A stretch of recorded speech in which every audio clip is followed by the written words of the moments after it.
Tervehdys, rauhaa, hyvää iltapäivää. Kello on täällä 10:05. Tänään on ollut yhtä menua, ei ole ehtinyt yhtään levähtää ja nyt ajattelin sitten, että otan täältä Raamatusta jonkun tekstin vielä esille. Pieni raamattu hetki lienee paikallaan kuitenkin kaikesta huolimatta. En ole nyt mitään erikoisempia katsellut. Useimmitenhan ne on vaan ihan kun mä laavaan raamattua. Niin se sieltä sitten vaan tulee. No, otetaan tästä tämä 2. korintolaiskirje ja 5. luku. Mä aloitan siitä lukemaan sitten. Niin katsotaan mitä tässä kerrotaan Jeesuksen nimessä. Siis 2. korintolaiskirje 5. luku. Me tiedämme, että vaikka tämä meidän maallinen telttamajamme hajotetaankin, meillä on taivaissa Jumalan valmistama asunto, ikuinen koti, joka ei ole käsin tehty. Eli tässä puhutaan siitä, kun meidän ruumiimme hajoaa. Täällä on tämmöinen viittaus kuin 2. Pietarin kirje 1, 13 ja 14. Katsotaan 2. Pietarin kirje.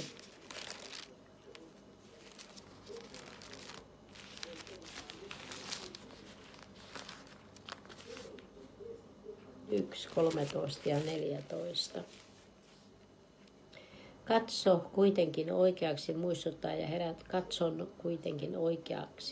muistuttaa ja herättää teitä niin kauan kuin olen tässä majassa, siis siinä ruumiissa, jossa Paavali oli.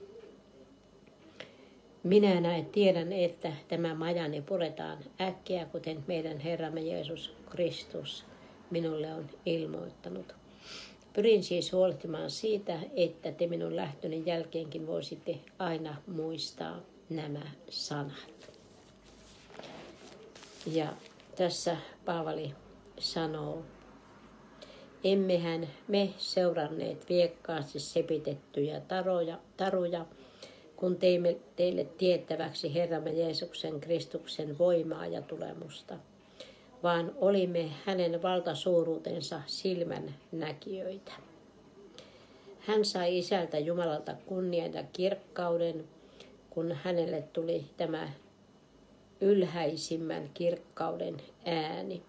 Tämä on minun rakas poikani, johon minä olen mieltynyt. Ja tämän äänen me kuulimme tulevan taivaasta, kun olimme hänen kanssaan pyhällä vuorella.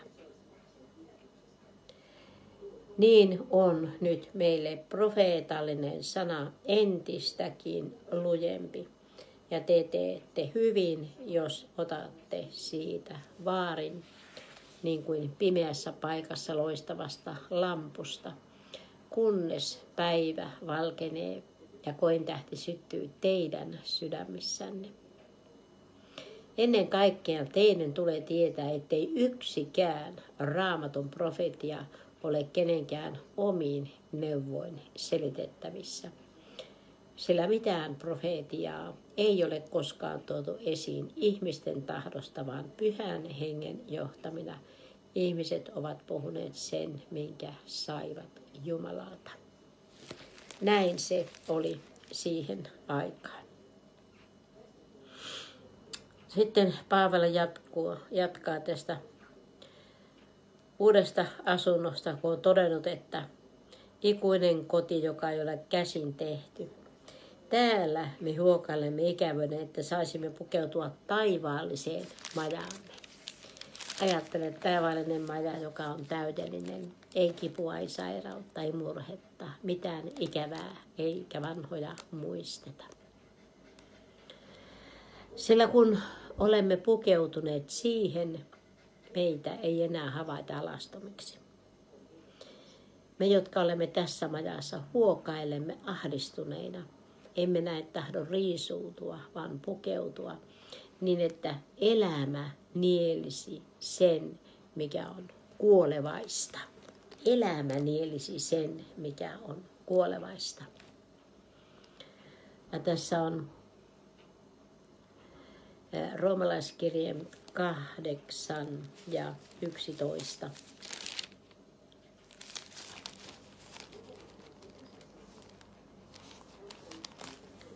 Roomalaiskirje 8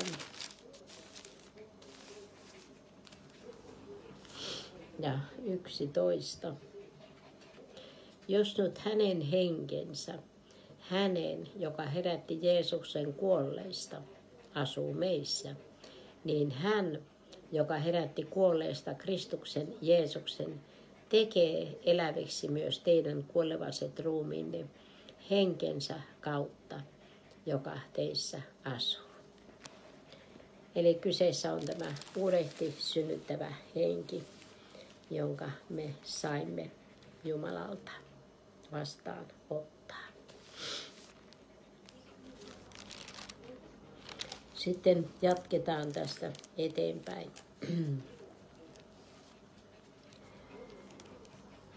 Jumala itse on valmistanut meidät juuri tähän ja on antanut meille vakuudeksi hengen. Täällä on Efesolaiskirjeeseen viittaus 1 ja 13.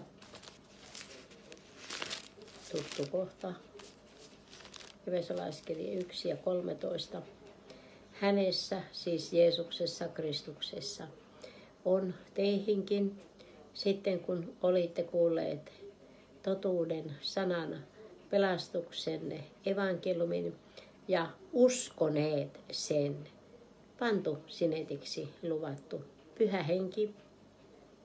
Ja mikä merkitys tällä sinetillä, Pyhän Hengen sinetillä on? Se on meidän perintömme vakuutena, hänen omaisuutensa lunastamiseksi, hänen kirkkautensa ylistykseksi. Eli kun Jeesus Kristus tulee tuulissa ja pilvissä omansa noutamaan, niin tämä hengen sinetti on meidän perintömme vakuus ja hänen omaisuutensa lunastamisen merkki. Eli me kuulumme hänelle, olemme hänen omaisuuttaan. Ja kaikki tämä tapahtuu hänen kirkkautensa ylistykseksi. Ihmeellistä.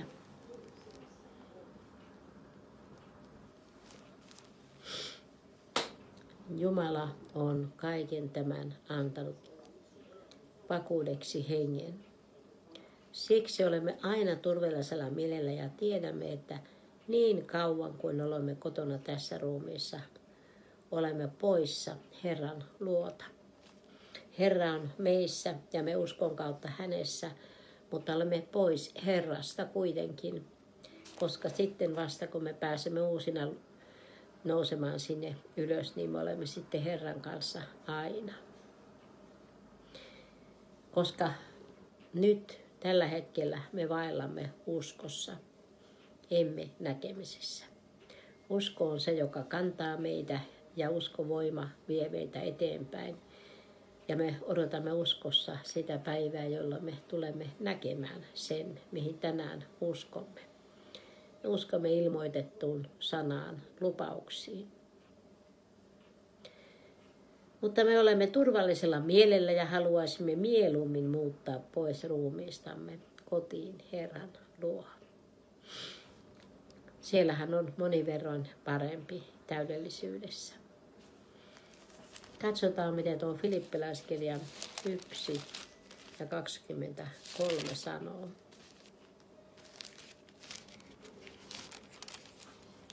Filippiläiskirja 1 ja 23. Olen ahtaalla näiden kahden välissä. Haluaisin lähteä täältä ja olla Kristuksen kanssa, sillä se olisi verrattomasti parempi. Mutta teidän vuoksenne on lihassa viipymiseni tarpeellisempi. Eli Paavalillakin oli halu päästä sinne perille jo, mutta hän kuitenkin halusi olla täällä sen tähden, että hän voi auttaa niitä, jotka olivat täällä, joita hän auttoi ja tuki. Nyt me olemme poissa Herran luota. Mehän vaillamme uskossa emmekä näkemisessä.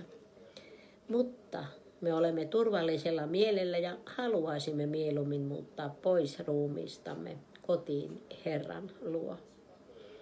Siksi pidämme kunnia-asianamme olla hänelle mieliksi, olimmepa kotona tai poissa kotoa. Sillä meidän kaikkien on tultava Kristuksen tuomioistuimen eteen, jotta kukin saisi sen mukaan, mitä hän ruumiissa ollessaan on tehnyt. Hyvää tai pahaa. Tässä on viittaus Roomalaiskirje 14, 10-12. Roomalaiskirje 14, 10-12. Mutta miksi sinä tuomitset veljääsi, tai sinä toinen, miksi halveksit veljääsi? Kaikki me joudumme Jumalan tuomioistuimen eteen. Onhan kirjoitettu, niin totta kuin minä elän, sanoo Herra, jokainen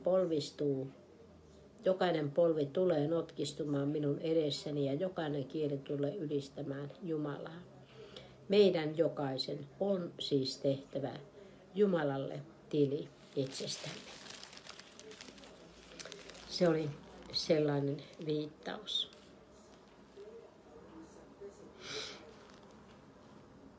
Ehkä minä lopetankin tähän.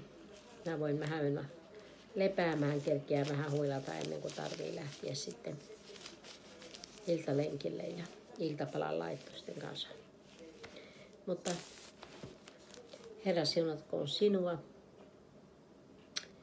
Jeesus, sinä näet meidän jokaisen omassa elämässä, minkälaisia taisteluita meillä on käytävänä, minkälaisia valintoja meidän on tehtävä, minkälaisissa eri tilanteissa me joudumme olemaan lujina, pysyä Kristuksessa, että ei saatana pääse meistä yhdestäkään iloitsemaan millään tavalla. Kiitos uskollisuudestasi, Jeesus, ja kiitos me saamme kätkeytyä aina uskossa sinuun ja turvata sinuun. Ja sinä olet meidän voimavaraamme, sinä olet se energian lähde, jota me tarvitsemme uskovina jokapäiväisessä elämässä. Kiitos kaikesta avusta sieltä uskon alkulähteeltä tähän päivään saakka. Kiitos, että et ole hylännyt, vaikka minä olen välillä ollut tottelematon, niin sinä olet ollut uskollinen. Ja vaikka olen kokenut, että minä olen kuin koira, joka palaa oksennukselleen, tai niin kuin pesty sika, joka rypee rapakossa, niin Herra, kun minä olen sen tunnustanut sinulle, niin sinä olet antanut armon, hengen laskeutua nostamaan minut ylös. Ja kiitos, että lahjoittamasi usko on kantanut. Kiitos siitä, että meidän kenenkään ei tarvitse jäädä mihinkään lankeemukseen, ei minkään alueen lankeemukseen, ei mielen, ei hengen, eikä ruumiin, vaan sinä, Herra, olet meidän auttajamme. Sinun armosi on se, joka nostaa. Sinussa oleva armo nostaa. Kiitos, Jeesus, että sinun voimme näissä ihan kaikissa elämäntilanteissa turvata ja kääntyä sinun puoleesi. Ja Herra, kiitos, että sinä annat avun. Sinä olet niin rakastava ja hyvä. Sinä annat avun. Suuren armosi ja rakkautesi tähden ja sinun totuutesi tuo vapauden. Kunniaksi sinun nimellesi, Jeesus. Aamen. Ole siunattu sisareni ja veljeni. Herra on niin hyvä.